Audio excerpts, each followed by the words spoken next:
All right, let's review the Carets Determination safety boots. I'll start with a little bit on these 1.0s, their original versions. My story with these is that I was looking for a true safety boot that was zero drop and had a wide toe box. And the Carets is one of the only companies that I could find that for in an affordable price range that weren't custom or from another country. So I liked them. I wore them for about a year and 2 months in a construction environment, more like a remodel environment, a little bit of service work. And then what happened is specifically on this boot, I guess because it's my dominant foot for this type of thing, the vamp started coming apart from the boot. The stitching failed because of kneeling and flexing. So that was one issue I had. Shortly before that, so these boots are kind of loose, I will say that. And because of that, you have to cinch these down pretty hard. And just to show you, I mean, this is how they rest, and on my foot, at least, that's how close the vamps get to each other. So because of all that tightening and cinching, the laces failed. Not the biggest issue. Carets was very nice enough to promptly send me some extra replacement laces, which I still have a few. So that was nice of them. They do have good customer service. I'm very happy with them. And so when it came to the more structural issue here, they offered their options. They have a few options that they like to give to their customers. One is like a credit to their store, one is a refund, one's a replacement, and they even offer like to just send you money to have them repaired at like a cobbler. And I wasn't super interested in doing that for these because they came out with a second version. So I just proposed to them like, hey, would you like to just send me these as a replacement instead of sending me the old pair, so I can give these a try and let you know how they're doing? So that's what I'm doing now. This is my review. So I'm incentivized to make it. It was part of the deal, but it's going to be honest and forthright. So let's focus on these now. They've made a bunch of upgrades, which I really like. The abrasion resistant guards are very nice. That's where these saw a lot of wear, especially like kneeling. If you happen to put like kneel on one knee and put your other foot up, that toe is going to see a lot of wear, which these have not. This is very strong. They tightened up the stitching so that that triple run is closer, and so that should fix that problem. And they did that most of the way around the boot, it looks like. So I'm more confident in the stitching on these. I forgot to mention in general, the leather on these is very nice. It comes a little stiff, took about 2 weeks to break in, but these became very supple. I mean, because these are barefoot boots and because they're loose and because that leather's so supple, these actually just feel like socks, like slippers. It's kind of amazing. So these have gotten pretty good, not quite as supple as those, but I've only had these for 3 months. That's what I'll say. So far my impressions are good. I like this boot. It's very comfortable. It feels like a true safety boot. I feel rugged and protected in these, and I can just trust them. However, I did run into some quality control issues with them. The first thing I noticed when I got them, just looking at them, is that this left boot seemed like it was off kilter. It's kind of hard to tell from this angle, but it just seemed like when they were stitching it down, it wasn't balanced right. Actually, you can kind of tell that there's like, no, you can't.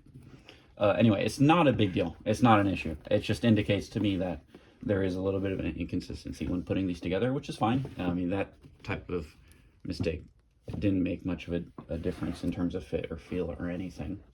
The main quality control issue though was these eyelets. These eyelets are fine, they're good.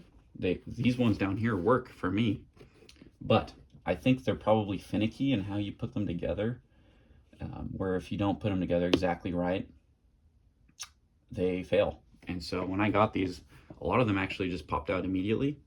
One of them was already apart, and you couldn't really put them back together. I guess it's because of how the plastic aligns. I guess if you crease it in the wrong way, it just won't go together strong. So I reached out to them. They were nice enough to give me their options again. I said, you know, I'll just work on these. And so I took these to a shoe repair store, and he put in these metal eyelets, and they actually had the same problem. So because of how loose they are and how much cinching I'd have to do on these laces, they would just kind of like pry the eyelet out. Not on all of them, but mainly on the heavy leverage ones that happened. And so I took them back to the shoe guy, and he put these basically like metal washers in, so that eyelet has more of a surface area to deal with. So with those issues resolved, I've been wearing them in a new construction environment. I'm an electrician by trade, and I've done in these, like I said, about 3 months.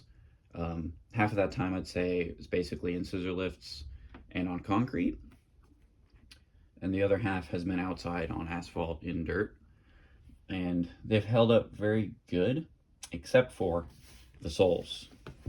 The lugs are starting to come off, and that's a little disappointing. Honestly, I didn't notice until a couple weeks ago when I looked down at my foot right here and I saw that. I wish I paid more attention to see how this was developing. I don't know if it was quick or if it was a certain activity that I was doing that kind of ripped these apart. But they are the same sole as these, and I wore these for over a year. They saw different use though. I never really had to do a lot of dirt work and asphalt and just rugged stuff in those. So you could chalk it up to that.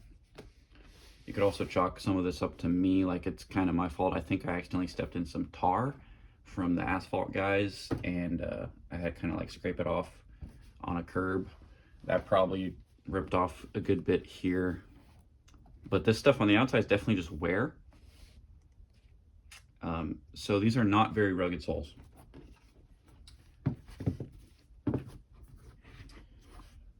So that's a little bit on the quality control, how they're holding up, the soles. I want to talk about the fit a little bit more. I've been saying they're loose, which they're not too loose to not be comfortable. You can just tie the laces tighter. But I will say, if they got to make another version, I'd recommend changing the fit so that when you tie the laces tight, you're not meeting at the top there. Maybe you're somewhere here. That way it's more of an average sort of fit, where people with really small feet could just tie it tighter, or people with large feet could obviously have a lot more room to loosen up. So that'd be one suggestion. Another suggestion is the sole. So they're not marketed as, what do they call it? As farm boots. They're marketed as factory boots. So they're not meant to be facing rugged terrain and conditions head on and a ton, which you can see is true. Now, that's how they're marketed, so you can't complain, but I would strongly recommend making the sole more rugged on the next version. My rationale for that is because I don't think this boot makes a ton of sense as a factory boot.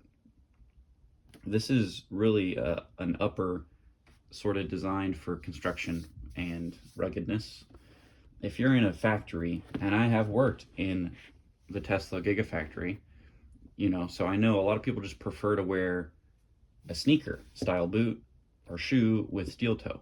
They don't need the stack height. And so I don't know. I just think it's maybe like a little bit of a miss to aim for factory boot down here and then construction ruggedness up here. Leave your opinion down in the comments. Do you prefer having a more barefoot feel or more ruggedness and protection? Personally, I'm not a barefoot enthusiast. I don't think that I need to feel the ground. I just know it's healthier and it's more comfortable, so that's why I wear it. So I don't care to have very little protection. That doesn't mean much to me. I'd rather just have a thicker sole. Now, Carets, pay attention. There's no boot on the market that I'm aware of that does true safety and true minimalist style with a rugged sole. It's always a really tiny sole, a real thin one. And so, yeah, I'd say if you could make this more rugged with the sole, you'd create something that's not out there on the market. And I think a lot of people would love to see that. I definitely recommend upgrading the eyelets, either working on the quality control or upgrading them to something more like what this cobbler did. The laces have held up well. Otherwise, I'm happy with the boot. They're comfortable. I would recommend them, especially since there's not a lot of options out there. They're great value. They weren't very expensive. They were about $300. I don't know what they go for now, but let me know what you think in the comments. I would personally be comfortable paying $400, $500 for this with a more rugged sole and a more premium feel. I think if you're like me and you need safety and you want a minimalist style, you will pay that premium for a good boot. And right now there's not a lot of good options out there. So I think Carets, you could justify the higher cost and really just go for it.